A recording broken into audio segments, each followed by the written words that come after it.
Hey there, Danielle Matthews here. I'm coming to you live this time from Arizona. It is Monday, so it's book club day, and we are in the midst of reading Mickey Singer's newest book. It's called Wisdom Untethered. It is powerful. I think we've decided this book club might last us like a year or more because the content is deep and it is thought-provoking. And basically what he's done is he's taken the questions that he's received over his career and he has taken them and pulled them out. So there's over 200 questions that are being asked here and he's answering, and they're all about basically spiritual development, helping to understand the body-mind complex. And this first chapter is all about the mind. And the mind is, it gets us in trouble a lot of times because it pulls us from the present moment. And so last week we talked about questions 1 and 2 in the book, which if you were with us last week, we talked about how can I use the mind as a tool to escape negative thoughts and feelings, and how do I handle the narration in my mind that creates doubt, guilt, or fear. That conversation in and of itself took us the entire time.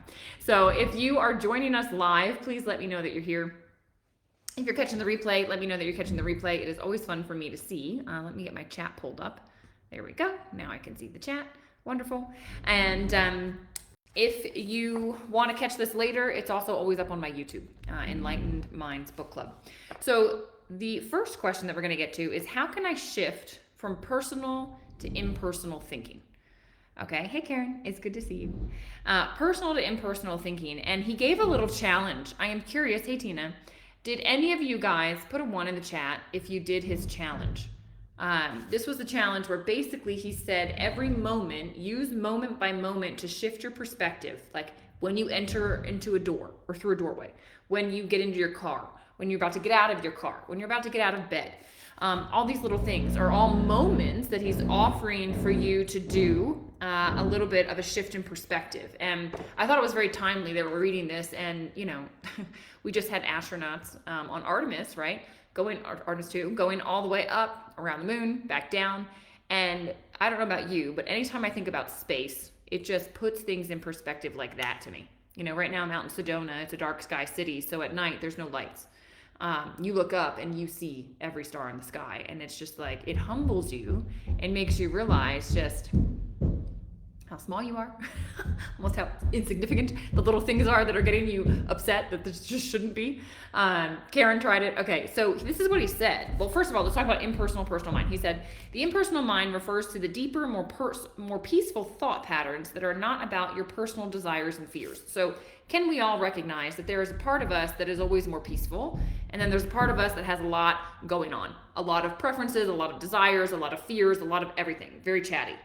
All right. He says the bridge to the impersonal mind, which is like, I call it witness consciousness. It's that peaceful place inside of you, is starting to, he says the bridge to the impersonal mind is to start training yourself to see the bigger picture.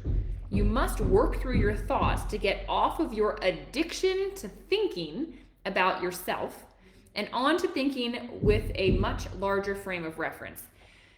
Unfortunately, we are all addicted to ourselves, to what we want, to what we think is best, to the way we think it should be. It's, you know, I'm here with my family and there's so many funny dynamics going on because everyone has their own like desire about what they want to have happen, right? And there's a 5-year-old and a 7-year-old, and they're very much in their own mind about, I want this, I don't want this. No, I want her plaything, I want that plaything.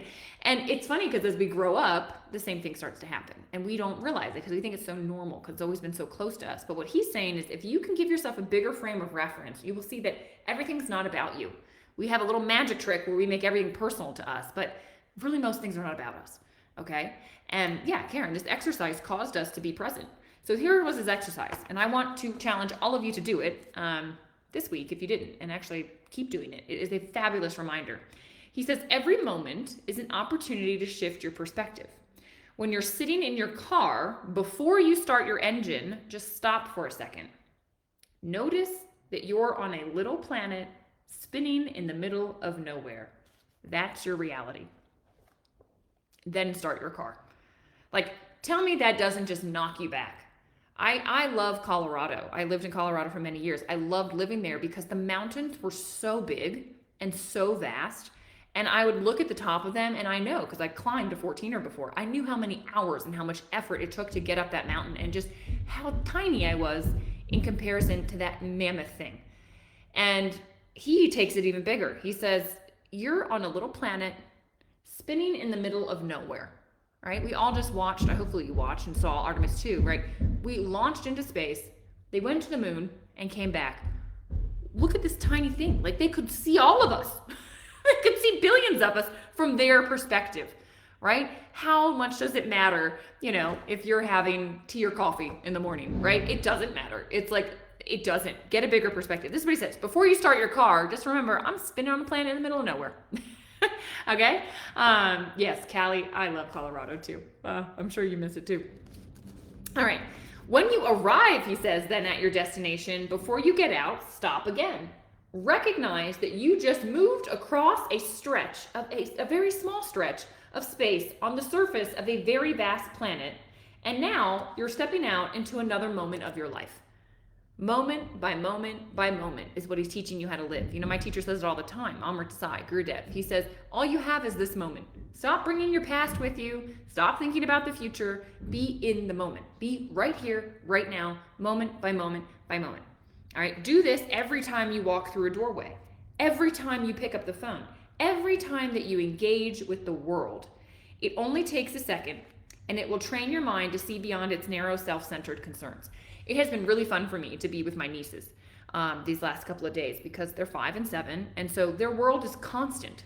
Like, it is, I forget how much energy children have, and it is constant. Onto this thing, onto that thing, onto this thing, onto that thing. They are so moment by moment, and I have noticed that if they're having a conflict, right? If you just divert their attention to something else, all of a sudden they've forgotten that they were mad about how the card game went, and now, they're playing a different game. And they're just in the moment, they're in the moment, they're in the moment, they're in the moment. They're not bringing stuff with them, they're just moment by moment by moment. And that's how, honestly, we all should live, all right? And try our best to live. Who is going to try that this week?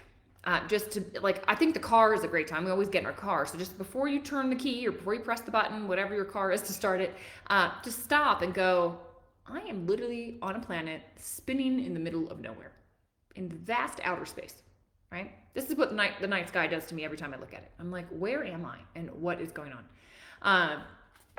Good. Tina's going to do it. Callie's going to do it. I love it. He says, if you don't do this, what will your mind do? So if you don't do what he's suggesting, this is what your mind will do. It will worry. It will desire. It will dwell on the past. That's how the mind operates if it's left unchecked. How many of you have noticed just today? Today's hardly even started. The week's hardly even started. How much of your past has already come into this week? It's wild, isn't it? You're like, huh? Okay, how much of your past have you already brought into this moment? How much desire? How much worry? Worrying about here, there, and everywhere and everything, right? It is crazy.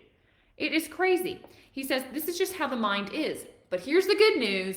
The mind can be trained. And I love how he wrote this. He says, just like you can train a dog to sit, you can train your mind to rise above the personal stuff. At first, you might have to be firm, be still, quiet down, right? But eventually it becomes natural. Instead of being lost in thought, you start to recognize the deeper reality of every moment. And in that reality, there is peace. I have tried moment by moment since I've been here to just keep not having preference about, well, I wanted to eat this, or I wanted to go here, I wanted to do that activity today. I've just stopped having the preference, and I've just been watching, the moments play out. And it is amazing to be present. Life is so much more full and so much more peaceful. I'm like, there's no preference over here. Just, okay, we're going to do this. Great, let's do this. Right? Moment by moment. All right, that was the question 3. So I'm glad Lou says she's doing it. Awesome. Everybody's doing it. It'll be fun to report back what it's like. Question number 4. Isn't the mind helpful sometimes? Which part of my mind do I listen to? I know I've asked my teacher so many times, man, this ego is so tricky, why do we even have it? And he said, well, the ego is very helpful. The ego is very, very helpful, but at times it's not. He says, it's not a matter of choosing which voice in the mind to listen to. It's about sitting quietly deep inside and not being distracted by the noise of the mind and the noise that the mind is creating. You have made great progress if you realize that your personal mind does not always have good advice. I think we all can realize that. right? The mind does not always give us great advice. It says, go yell at somebody. Is it the best advice? No. It says, say something mean, right? Because somebody hurt you. Is that the best advice? No. All right, we've learned that. The kids are learning that. You have great progress if you've done that. He says, you must be comfortable not listening to all the personal chatter that it's creating. Once you can sit comfortably within, despite any noise the personal thoughts and emotions are creating, you will have achieved clarity. Now you can see what is going on at all levels of your being without being distracted by it. In this state of clarity, you will know which thoughts are helpful for interacting with the world unfolding before you.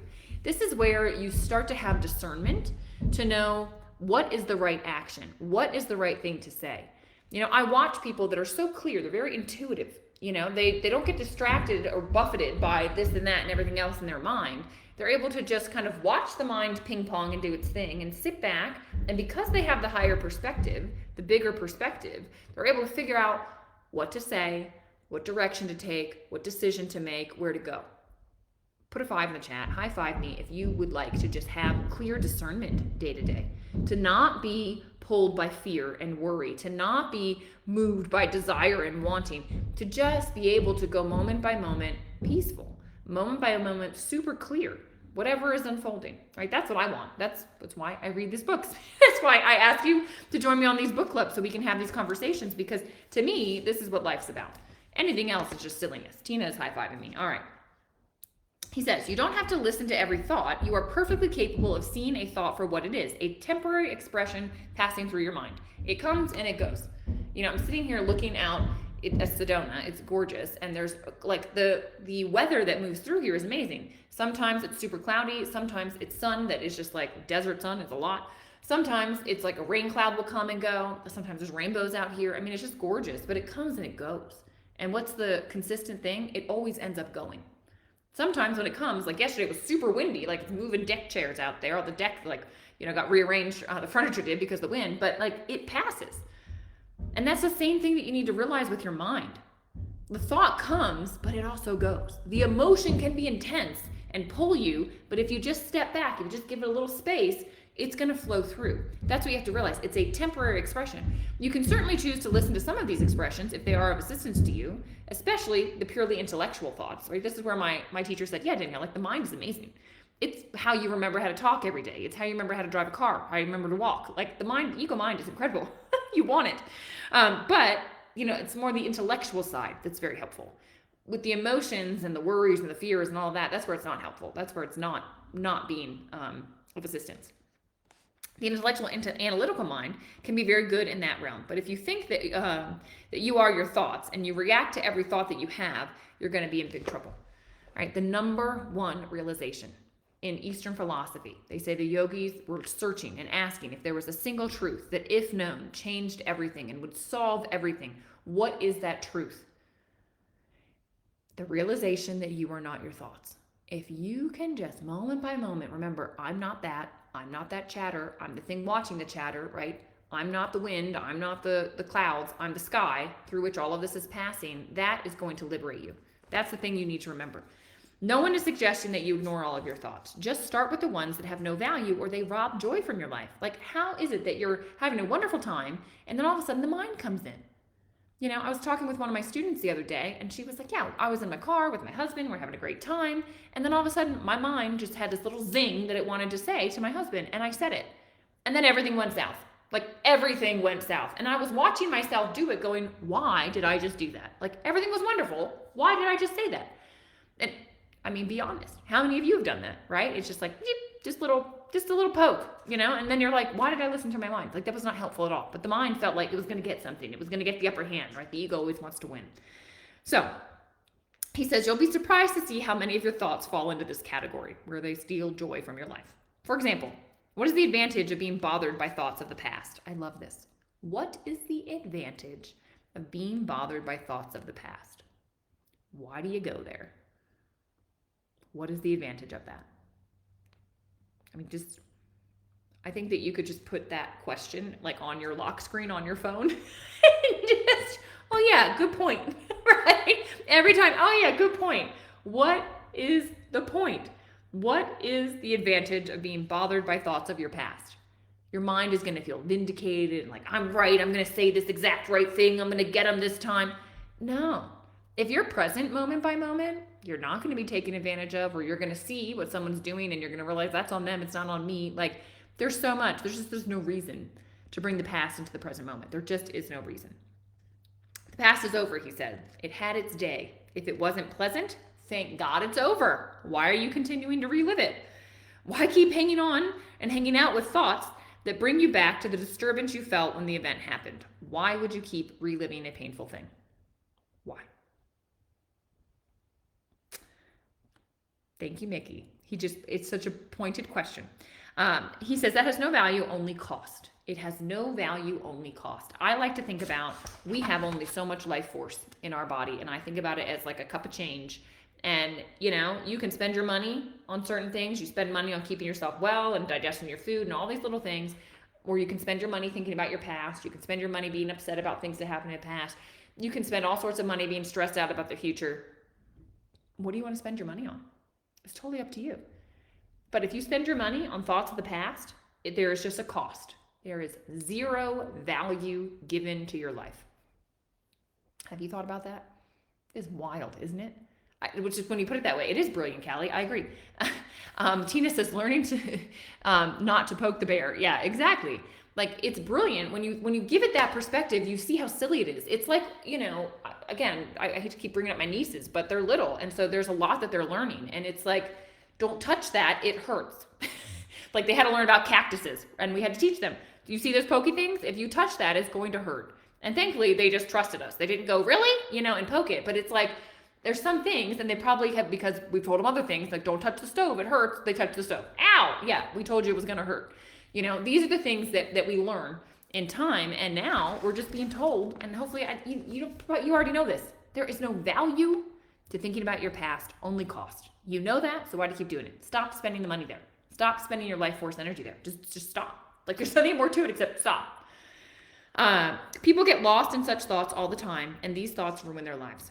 He says, since you are not your thoughts, you can learn to release these thoughts if they come up and focus on the beauty of life around you. Moment by moment, each breath in, just the fact that you're breathing, the fact that this body is the thing that's working. I mean, are you kidding me? It is a master.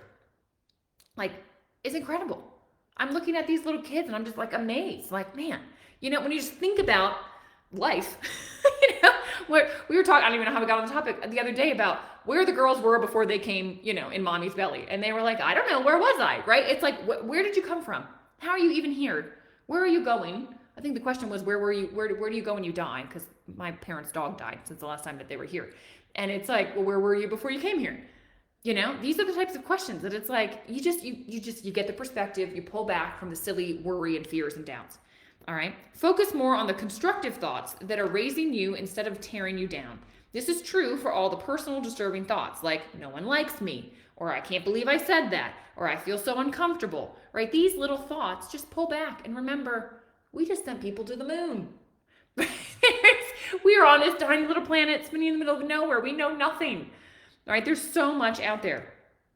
He says, wouldn't it be nice if we weren't haunted by thoughts of the past or bothered by constant self-judgment? Who would like to get rid of self-judgment? I would. I totally would.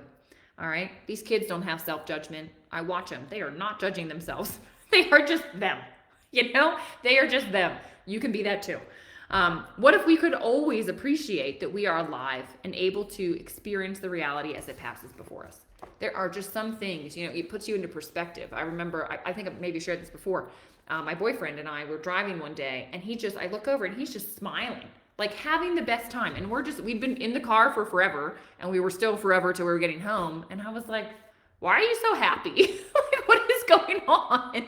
And he goes, I am in a car with air conditioning, driving on a road that has no potholes. Like, life is so good. And he just kept smiling. He just had the happiest smile on his face.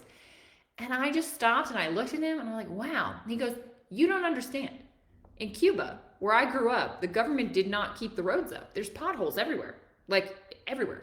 And you can hardly even get gas. Like, you need a government vehicle to get gas. Like, it's like nearly impossible to get gas. And the cars don't have air conditioning. Like, you got windows down and it's Cuba. It's hot. and it's human. Like, you've got no idea how good you have it. I'm like, perspective, right? Pull back, pull back, pull back. You're so in your own life. Get perspective. Mickey pulls you all the way out. He's like, look at the planet, you're spinning in the middle of nowhere. But just look at Cuba, right? Look what's happening down there. Like, people are living a very different life, not far off from the United States. Okay, a very different life. Callie's in Africa. Like, people in Africa living a very different life than here where you are. You know, it's like, it's not that one is better or worse or you don't have problems. Everybody has issues, but it's just like, give yourself perspective. Stop being pulled in by the mind for these silly things. He says, if you practice letting go of non-beneficial thoughts, you will find that you are in there, the one noticing the thoughts, having an intuitive wisdom that's deeper than your own thoughts. We're not talking about things like mathematics. Your mind is very good at purely analytical topics, but with matters of life as they manifest before you, especially with interactions with other people, the thought, the fear, peaceful wisdom that comes when the mind is still is a much better guide. Your thoughts may not be able to figure it all out, but you will still know what to do. This deeper wisdom is found by centering the awareness of being, centering in your awareness of being, not in the noisy thoughts of your personal mind. How do you know what to do? How do you not get pulled by fear and all of this stuff? Guys, there is a wisdom deep within you. You are connected to the divine. If you quiet down enough, your intuition will be there. The other day we were talking, my parents and my sister and I, and my intuitive voice said someone's listening to us. Like, they're listening to us. And then sure enough, I didn't get up and do anything about it. I was like, why am I thinking that? I'm being paranoid, you know?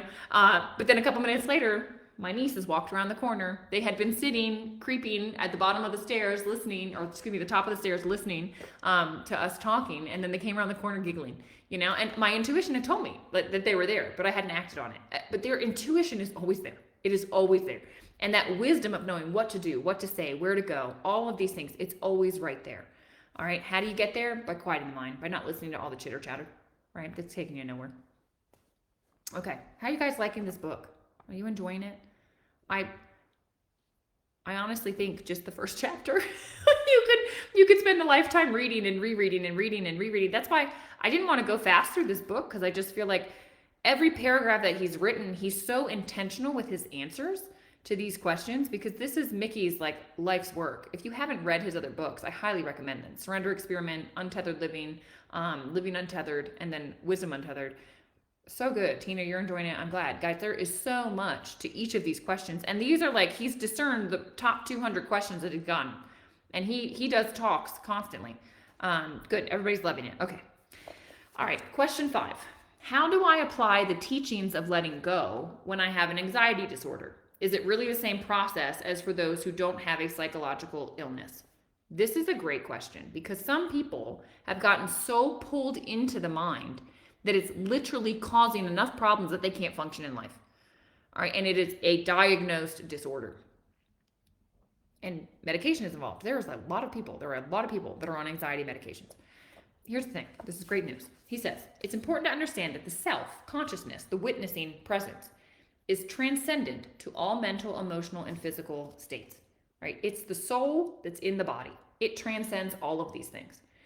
He says, since it's transcendent to the psyche, it is transcendent to the anxious psyche. Anxiety, no matter how deep, is just a state of the psyche that the psyche is capable of getting into. It's nothing to do with the self. The self is the one that is there noticing it. So it's like, great, it's liberating if you have an anxiety disorder to know, hey, you can still access this thing behind it. It's always there. It's not affected by your psyche. He says, for example, how do you know you're feeling anxious? How do you know you have anxiety? This is a very, very deep question. How do you know that you're anxious? How do you know you're having a panic attack? Why did you go seek help? Because something was there experiencing the anxiety. Something was there. You, the self, the higher self. So you know it.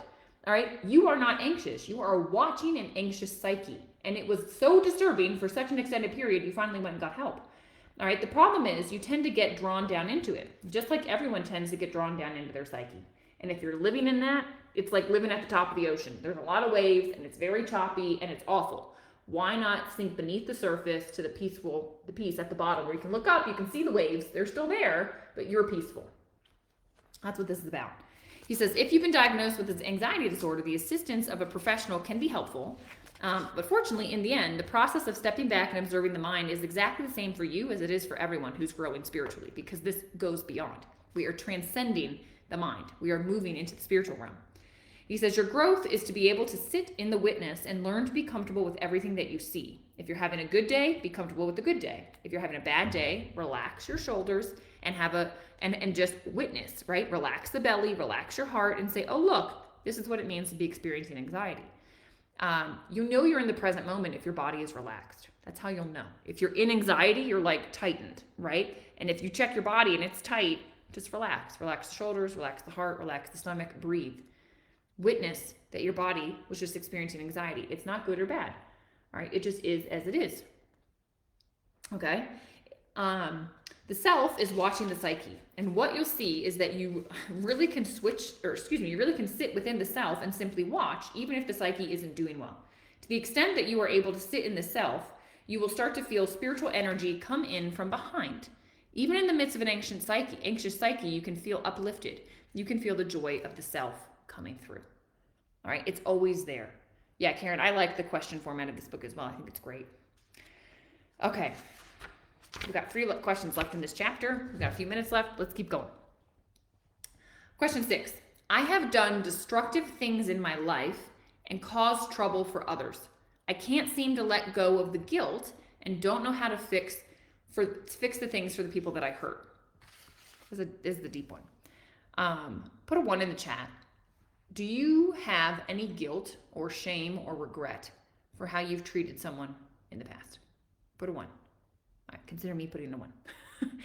For sure, right? For sure. I have felt that. And yeah, many of you have felt that too. Thank you for your honesty. He says, we are sorry to hear that you're struggling with regrets about past decisions and actions. Life is a place souls are sent to evolve, and that is exactly what you are doing, evolving. If you learned to play the piano and you made mistakes at early recitals, but now you play wonderfully, should you feel guilty about your previous mistakes? Or should you look back and be grateful for the lessons you learned? We think about that all the time. Learning how to walk, learning how to play an instrument, learning how to play sports. We're teaching the kids how to play pickleball. They're missing the ball right, left, and center, but sometimes they hit it. Should they feel guilty when they miss it? No, they're learning. If you're learning to play piano, should you feel guilty if you hit the wrong key? No, it's kind of expected, right? Your soul is here on planet Earth because you are evolving. You are evolving emotionally, mentally. You're learning how to navigate different emotions, the mind. That's why you're here. You wouldn't be here if you didn't have to do this work. So you're evolving. And so don't be guilty because you misstepped, because you said the wrong thing, because you treated someone badly, because you chose yourself over another person, because you did something that hurt another, right? Learn from it. If you're still continuing to make the same mistake, then stop and, audit yourself. But it's about getting better. It's about going, oh, oops, I'm sorry I did that. I'm genuinely sorry, and I've learned, and I'm not going to do it again. Okay, he says, it's the same in life. You have the right to learn and to work through your stuff. You have the right to do that. Regrets hold you back from evolving beyond your past. If you hold on to the regret, you're not evolving past it, okay? In the end, you should be grateful for your past since it helped you wake up spiritually. Whatever happened got you here, and you're waking up. End of sentence. So be grateful, right? That's what Tina says, grateful. You cannot undo the past, but you can take the lessons you learned and let them shine forth as beauty in the present. If someone were to ask you whether you would make the same mistake again, no, I would never do that again. Well, then you've learned, and you've learned to grow through life, which is what we're all doing, okay? Raise yourself and offer the most beautiful aspect of yourself to every person you meet. I love this. I'm going to read that again. Raise yourself up from your past, up from the regret, up from the failures, up from everything. Raise yourself. Only you can do this. Raise yourself, he says, and offer the most beautiful aspect of yourself to every person you meet. The most beautiful aspect of yourself to every person you meet. This is why I have the image on my lock screen. It's an image of a girl with a heart, and the heart is radiating because that's my reminder that that's what I'm here to do. just to be a carrier of divine light, to bring that aspect, because I know what's within me, to bring that aspect moment by moment to everyone I meet. Now, I fall short sometimes, but it's my intention. It's what I'm intending to do. So what are you intending to do? He says, the most beautiful aspects of yourself, bring that to every person you meet. Do not hold yourself back with issues from the past. Bring light into the present. When these thoughts and emotions of regret come up, don't suppress them. You can use affirmations to raise them. Repeat regularly. These are his affirmations. I am a being of great light. I have learned to bring love and peace into this world. Or, I am born anew every day. My past pain has awakened me, and I am ready to raise myself and others around me. Okay? Those are beautiful. I'll read them one more time, all right, to send you off to your day. I am a being of great light. I have learned to bring love and peace into this world. That's how you operate day to day, moment by moment to everyone you meet. Or, I am born anew every day. It's a new day, right? My past pain has awakened me, so you have gratitude for it, right? And I am ready to raise myself and others around me. I love it. All right, guys, that was chapter 1 still. Questions, we did 3, 4, 5, and 6. We did 4 questions today. There's a couple questions left in this chapter, and then chapter 2 is all about emotions. So it's going to be good. It's going to keep getting better. Please invite people to this book club. Share this if you want them to hear it. And the Telegram link is now up on Facebook. It's on the YouTube if you want to join the chat there. And I will see you all next week. I hope you have a wonderful week, and I will be back in Florida next week. All right? Bye, guys.